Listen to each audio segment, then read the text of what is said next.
Right now on IUSTV News, a serious bike crash sending an IU student to the hospital. What police are telling us so far. Plus, a disturbing discovery in Monroe County. We'll tell you what we know.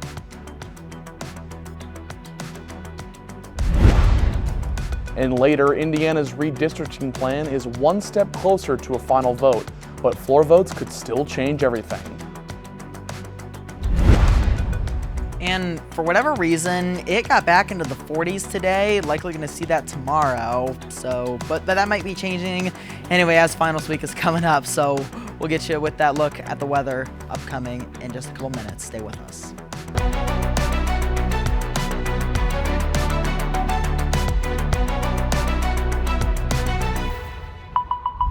Tonight, the U.S. Department of Housing and Urban Development is limiting how much federal funding can go to permanent housing programs. Thanks for joining us. I'm Grace Marocco. And I'm Oliver Carr. That means Beacon Incorporated in Bloomington, which houses over 200 people, could face cuts starting next August, putting some residents at risk of homelessness. Yeah, our Mike Badrov has a story on what it means for those receiving housing right here in Bloomington. Candace Goffinet was chronically homeless for 5 years before receiving permanent housing aid from Beacon right here in Bloomington. Now, due to policy changes from the U.S. Department of Housing and Urban Development, she is facing homelessness once again without any way to help herself. It's everything. Everything. It's my home. I never appreciated those words, so I didn't have one. And now I'm going to lose it. The funding policy change comes from the 2025 Continuum of Care competition, one of the primary sources of funding for Beacon. Under the new clause, programs are limited to only 30% of funding for their permanent housing programs, rendering Beacon's programs with an insufficient amount of funds. Executive Director of Beacon, Reverend Forrest Gilmore, says, quote, as many as 110 people with disabilities would become homeless, and we would lose the ability to help hundreds of people and families who have become homeless. The funding deadline for the Continuum of Care is August 1st of next year, leaving Candace, Beacon, and hundreds of other Beacon residents with less than 7 months to plan. It's scary. I can't just go get another apartment. It's not that easy for me. I'm on disability. I can't just go get a job and have enough money to make it. We will be continuing coverage of this development as sources and updates become available. For IUSTV News, I'm Mike Badrov. If you or someone you know is experiencing an issue with homelessness, reach out to local organizations such as Beacon, the Wheeler Mission, or New Hope for Families for assistance. And an Indiana University student is recovering in the hospital tonight after being hit while riding their bike. The Monroe County Sheriff's Office says the student was riding around North Bottom and West Maple Grove Road about 7 miles north of Bloomington. The 19-year-old student was hit by a Honda Accord Friday afternoon. They're now in critical condition. Police say the driver is 20 years old, stayed on the scene, and is cooperating with the investigation. Investigators in Bloomington are working to identify a body found in a wooded area. Officers tell us they responded to a call around 1:30 p.m. near Union Valley Road and Maple Grove Road. They say the investigation is ongoing and foul play is not suspected. The coroner will identify the body, conduct an autopsy, and notify next of kin. And 2 people are facing charges tonight after multiple package thefts at IU fraternities. On December 5th, officers responded to Pi Kappa Phi and later Zeta Tau Alpha after numerous packages were reported stolen. Investigators identified Abigail Danzer and Austin Forrest, neither affiliated with IU, as suspects. They admitted to stealing more than 75 items from campus residences. IUPD is asking anyone who might have been a victim or has information to contact IUPD. IUPD is investigating 2 separate reported rapes this week. The news report came in on December 3rd when a victim told police they were sexually assaulted at Forest Quad back in September. The suspect is someone the victim knows, and the investigation is still underway. Just 2 days earlier, on December 1st, the Office of Civil Rights Compliance notified IUPD about another alleged assault. This one at the Indiana Memorial Union. The individual involved hasn't filed a police report, and the case has been passed on to university officials for review. And Indiana's redistricting plan is one step closer to a final vote. The bill moved out of committee 6-3 and now heads to the full Senate. Lawmakers heard hours of testimony Monday from Hoosiers for and against the new map. Democratic amendments were all voted down, and several Republicans who voted yes had not said where they stood before Monday. They noted their committee vote may not reflect how they'll vote on the floor. I support redistricting in Indiana. We need to have a level playing field across the country. We need to make sure that every citizen has an equal voice in Washington and that it's not manipulated by states that have more illegals than those that don't. The debate will continue in the Senate this week. Indiana's new ban on Delta 8 products is set to take effect soon, leaving many local smoke shops uncertain about what comes next. The law classifies Delta 8 as an illegal THC product, meaning stores will no longer be able to sell gummies, vapes, or other popular hemp-derived items. Shop owners say the ban could hit their businesses hard. Many rely on Delta 8 sales to remain open. Supporters of the new law argue it's needed to protect consumers, especially minors, from unregulated products. But critics say it removes a legal, lower potency option and only pushes customers towards riskier alternatives like the black market. For many college students, it means a familiar product is on the shelves today, might be gone tomorrow. All right, turning to weather now. Look at that. We have a lot of lights here on campus. I know, it kind of feels always Christmassy to me. I know we're sort of getting towards that part of the year, but something about the way campus lights up always reminds me of the time. They have the decor up now. Of course. They put it up a few weeks ago. It's always looking very pretty. Very Christmassy. Well, Graham is in with the forecast. What can we expect for finals week in the last few weeks of the semester, Graham? Well, I gotta tell you, this week has not started out the way I thought it would have. I mean, you take a look at this, the current forecast, it is in the 40s. This does not seem right for December. You know what I'm talking about? This is really weird for me. You see, it's kind of getting, more colder up there towards the north end. But I can tell you right now, that is not going to last. But we will see it for the next couple days. If you get to overnight here, take a look at that. It's getting down to 39 later tonight, but you get to 12 a.m. right around midnight, going to get back up into the 40s. And then at 3, look at that. Rain coming in, not going to be fun. And I got to tell you, I feel like every time I'm up here giving your weather report, it's always raining the next morning. Every single time I'm here. But anyway, kind of staying around that 42, 41 range for that morning dog walk that, once again, you are not going to want to do. You're not going to want to put your dog through that. But let's take a look coming up, what we're going to be seeing. I'll give you kind of look through on Thursday, see kind of the drop we're going to be taking a look at for the rest of this week. And then Saturday, might be expecting some snow. We'll talk about that. And it's in the name. Sunday, it's going to be pretty sunny. A little more about that later, but that's going to be all for now. Back to you guys at the desk. Thanks, Graham. Students across Bloomington are bundling up and heading out to help their neighbors through a program called Snow Buddies. The volunteer group pairs students with local representatives who need help clearing their drive walks and sideways. Organizers say it not only supports people who can't safely shovel on their own, but it's also a meaningful experience for the volunteers themselves. Well, it gives you a chance to get connected in your neighborhood, to meet someone new, and then just to know that you're helping someone in a really concrete way.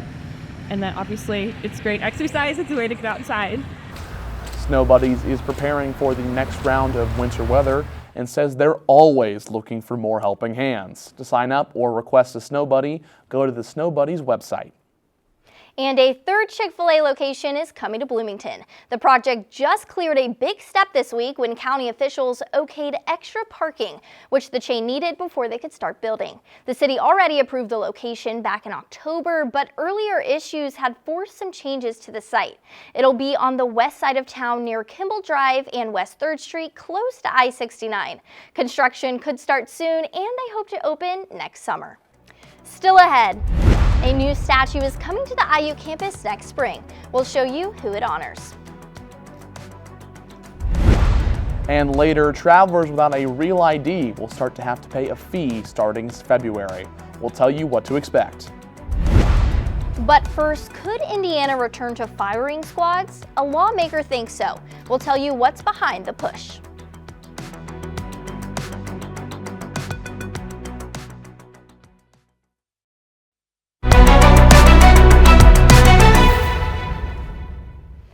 Welcome back. An Indiana senator wants to allow executions by firing squad. Senate Bill 11, written by Republican Senator Michael Young, would let the Department of Corrections use a firing squad if lethal injection isn't possible or if an inmate requests it. That's right. The plan calls for 5 officers, 4 with live rounds and 1 with a blank, and their identities would be kept secret. If passed, the bill could take effect July 1st, 2026. Starting in February, though, there will be a new option for flyers traveling without a real ID. TSA announced that travelers without a real ID can pay a $45 fee to use an alternative identity verification system. Real ID is one that has specifically been vetted by the DMV. The alternate ID would be available for a 10-day travel period. TSA says people who use the option should expect delays. They also urge people who don't have a real ID to make an appointment at their DMV to update their identification. And if you're looking for a seasonal job, it may be harder to come by this year. A recent survey by the National Retail Federation found stores are expected to hire fewer workers this holiday season, up to 40% less. And that's not just bad news for employees seeking extra cash, but it also means that holiday shoppers won't have as much help in stores. Retailers say economic uncertainty is the reason for the hiring crunch. Less full-time employees are quitting their jobs, which means there's less need for seasonal workers.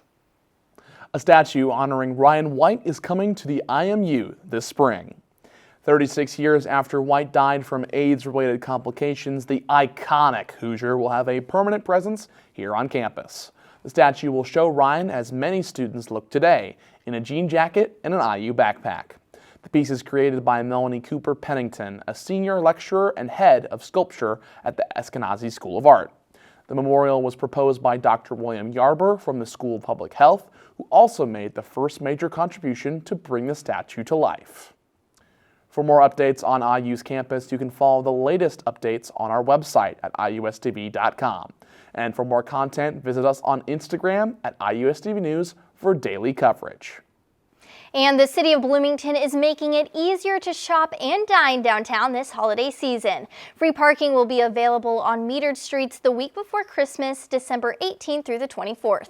The city is also offering free parking in public garages, including on Morton Street, Walnut Street, 4th Street, and the Trades District on select holiday dates. On campus, parking is free over break, but the upper level of the fee lane garage is closed for maintenance. All right, turning to the weather now. Graham is back. You need to stop giving us the forecast if you're going to bring rain every time. I mean, this is the worst kind of time of year to have the rain, the snow mix. It's all yucky. Graham, please tell me you've got some better news for us. Yeah, I'm sorry. You just reminded me when I got my first job, literally my interview and then like 3 days that I was doing training, it rained those first 4 days. Wow. At a car wash as well. So they were happy. No, actually, because that's bad for business. Because then they're not. Well, yeah. So I mean, good if you're the workers. Hey, bad if you're the, you if worked the at a car. wash. Hey, I still do. I was gonna say but I am probably gonna have to disappoint you on that matter. So I'm sorry, but if we let's take a look at our current map here. As I talked about earlier, we're in the 40s. A little unexpected at this time of the month. It is. What is it? It's December. It's something before December 10th. Either way, it should not be this warm at this point in the year. But then we get into a Thursday, 10-degree cool down. That is a much colder day. We're going to be looking forward to, not really though, let's be honest. We're not going to be looking forward to that. As we get kind of into the hour by hour of it, you see it's kind of high 20s kind of in that morning, and then you get down to the afternoon. It's going to get into the low 30s, but it's going to be like kind of right in that just below freezing temperature kind of range there. But then we take a look at our 7-day forecast. Here's where I'm going to be disappointed. As I said, we're in the 40s today, tomorrow, getting that rain, and then getting to the 30s for Thursday and Friday. Saturday, that is when it starts to get worse because, as you see, it's going to be snowing, and the high is 26. But take a look at that low. In the single digits, 3 degrees. It's not getting much warmer on Sunday, despite how sunny the Sunday is. Only a high of 14, low of 5. Before it gets back up to 28, going to see some rain on that Monday. But that is going to be your 7-day forecast. Well, thanks, Graham. I miss my 70 degree weather, but as long as it's not snowing, I can be Yeah, satisfied. it is going to make trudging back and forth from exams difficult. It's going to be a tough week, but that's thank you. That's the nice thing about Bloomington snow. It doesn't typically stay for very long. I think any that's still on from the previous snow is going to be gone because of the rain. All right, well, thank you, Graham. We'll check back in with you later. IU football is making a huge impact on and off the field. New numbers show that the team has boosted the local economy. Our Tegan Emerson has our story. The sound of another Hoosier victory in front of a sellout crowd. But there's plenty to cheer about off the field, too. When we were struggling, people would go to the football game and leave. But now they want to keep the celebration going all weekend long. Winning produces people spending.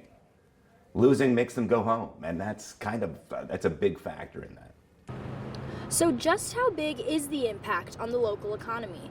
According to Visit Bloomington Executive Director Mike McAfee, it's huge. An estimated 55 to 60,000 people pack the stands for home games. The city's 2,600 hotel rooms are filled. Bars and restaurants are overflowing. The final score of a football weekend can add up to $8 to $10 million. Big Woods Bloomington is just one of the places feeling the effects, adding staff just to keep up. Definitely some more servers and more kitchen workers. We're just a lot busier. We need more people and more hands on deck. Yeah, we actually opened a cabin space over in our patio area, and it's like a whole other second restaurant. So we have like a whole other batch of tables in there, and that especially comes in helpful on game days. The Hoosiers' success on the field adds up to a big win for local businesses. If you're hoping to catch the Hoosiers in action again, they'll be playing on January 1st in Pasadena at the Rose Bowl. And while the team is boosting economic growth here in Bloomington, a few hours north, IU alum Elisa Nyberg is helping bring back the bison to Indiana. The animal was once extinct in Indiana, but Nyberg has spent 25 years restoring the 8,400-acre prairie at Kankakee Sands. Nyberg says the bison help manage the prairie, keeping grass short so more flowers and grasses can grow, which attracts insects and birds. They also create shallow pockets in the ground when they roll around, which collect rainwater and provide habitat for other wildlife.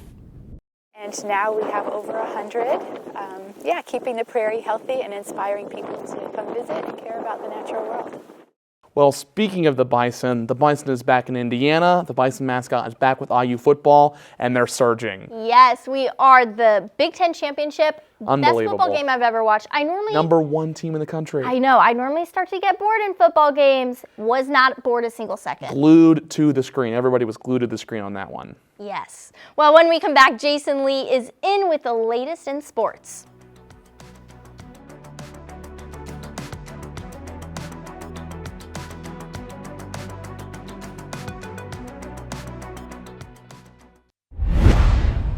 A Sweet 16 appearance and the #1 seed in college football. Welcome to sports. I'm Jason Lee.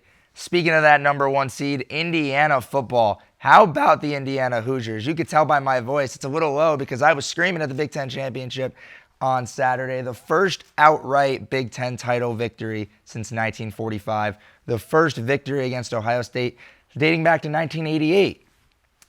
First win over Ohio State, like I said, the top of the mountain. And, of course, Fernando Mendoza, a little scary at the beginning, ladies and gentlemen. With the first 9 seconds, Fernando Mendoza did take that hit. Of course, he's Fernando Mendoza. He's the best quarterback in college football. He's going to come back right away. We move on to the college football playoffs now. You look at the bracket here. Indiana wins against Ohio State. You win the Big Ten Championship. You're the #1 team in the country. They are going to get the winner of the SEC battle that we saw early on in the season between Alabama and Oklahoma. Oklahoma took the victory right there early on in the season. We'll see how it goes on there.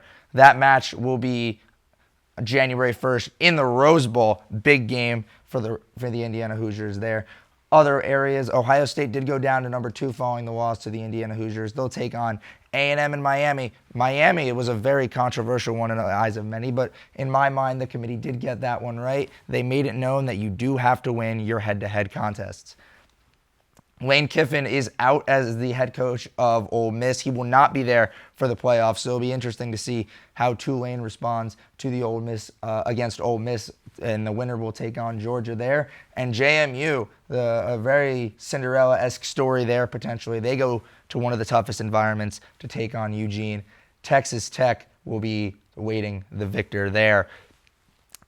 Well, that's the recap on the Big Ten Championship and the landscape of college football, of the college football playoff. But the team has been breaking records all season. Dylan Dryman is at the desk with more. Hey, Dylan, what can you tell us?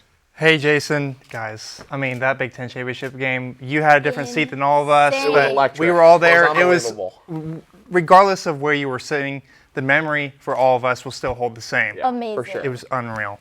Indiana football, a program that got revived last year with the arrival of Coach Sig. This season, all I gotta say is wow. What a turnaround, a regular season that saw special moments, a Heisman quarterback, and the first perfect season in Indiana football regular season history, and Big Ten champions. Here's a look of the week-by-week moments of this historic season. IU went 3-0 in their non-conference slate. Then began Big Ten play in Week 4, and the Hoosiers hosted the number 9 Illinois Fighting Illini in the biggest home game for the Hoosiers since 1987, and well, they delivered.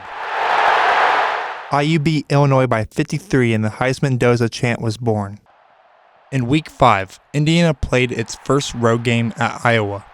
Mendoza was routed early by the hostile Big Ten environment, but one big play settled him down, and he delivered in the clutch. Catch is made, and a break! Down the middle of the field goes Surratt! Touchdown! Through 6 weeks, the Hoosiers weren't just winning, they were surging. But in the back half of their schedule loomed like a gauntlet. Hostile stadiums, brutal road tests, and no margin for error. Yet in Week 7, everything changed in the hills of Eugene. 6 Hoosiers didn't just show up. They shook the college football world awake. A game that was separated by 3 points at halftime led to a roller coaster of emotions for both squads in the second half, which included Mendoza throwing his first pick six of the year, but came back with an answer, delivering a back shoulder touchdown to Elijah Surratt. The defense threw the knockout punch with this interception and jumped to victory.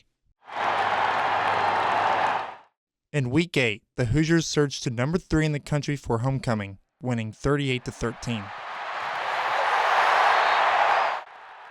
Weeks 9 and 10, the Hoosiers outscored their opponents 111-16, beating UCLA 56-6 and Maryland 55-10.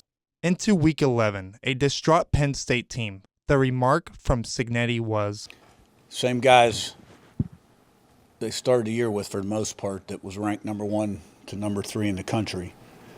A hostile setting and a chance for Penn State to make a statement. But one drive shattered that narrative and solidified a Heisman moment for Fernando Mendoza. Mendoza in trouble! It's out! Touchdown! Wow! A Marocco play! I've seen a lot of stuff in my days. I've never seen anything quite like this.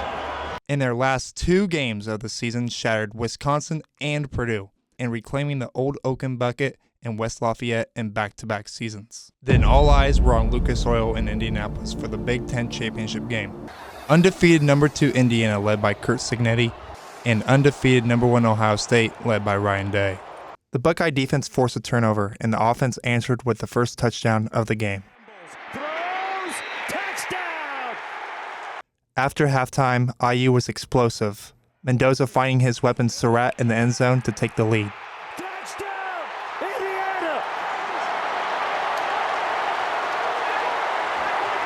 Under 3 minutes to play, a field goal for the Buckeyes missed. No good! One stop completed the glorified 2-year turnaround of Indiana football. And it is caught, but not enough. The Hoosiers are Big Ten champions. For IUSTV News, I'm Dylan Dryman. All I gotta say is wow. With the Big Ten championship win, the Hoosiers are number 1 in the college football playoff, and get this, we got a Heisman quarterback that's going to be in a ceremony this Yes. upcoming Saturday. How Going about to that? New York, sending some reporters there. It's going to be so much fun to watch one of our guys. I know, Yes. right? Heisman Doza, it's here. We've been chanting it all year, but Yep. it's coming true now. Yep. Well, that's it for me at the desk. Jason, take it away. Thanks, Dylan. Indiana volleyball. We talked about a lot of successes with Indiana football. We're talking about Indiana volleyball now. They are headed back to the Sweet 16 for just the second time in program history after a statement sweep of Colorado at Wilkinson Hall. The Hoosiers rolled past the Buffaloes in 3 sets, powered by the left side duo of senior Candela Alonso Corseas and freshman Jaden Jager, who combined for 31 kills. Indiana's historic season now moves to Austin, where they will square off with number 1 Texas on December 12th, with a spot in the national semifinals on the line. And for the latest on all things IU sports, be sure to tune in each week to Hoosier Sports Night. You can catch it Thursdays on IUSTV. A very historic win for the Indiana Hoosiers. Like I mentioned, they're going to the Rose Bowl. What are your guys' plans on January 1st? Well, I know personally I'm going to be out there in Pasadena. I just bought my tickets today. What about you guys? I'll be there. Yes, we'll see you there, Grace. Yes. Lucky Excited. can't be there in person. I'm actually traveling home from Indy that day, but I am going to be there in time to watch the game, so I am looking forward to that. Well, no matter where you are, it's going to be a great, great time. I'll tell you what, though, with the way the weather's looking, it's not going to be a great time up until then. What do you got for us, Graham? Yeah, so if we take a look here, it's been in the 40s, as I said, today and tomorrow when we're getting that rain. And then you get that big cool down into Thursday, dropping about 10 degrees. Same kind of deal Friday. Saturday is when we see the snow, but Saturday night, that's when it gets cold. You see the low in the single digits. Same deal Sunday when it's sunny, up to only 14 degrees, but then back up into the 20s and seeing more rain on that Monday. So, yeah, it's getting less desirable by the day. I can tell you that right now, but thankfully, next week's our last one before we get to get out of here. So True. I'm happy about that. Happy to go see family. When it comes to February and January and it's 5 degrees, we'll be wishing we had a 40-degree day. I know. Bring us back here. Well, Graham, thank you, and thank you for watching IUSTV News. For updates between newscasts, check out IUSTV.com and be sure to follow us on Facebook, Instagram, and X. We're back here after the new year. See you then.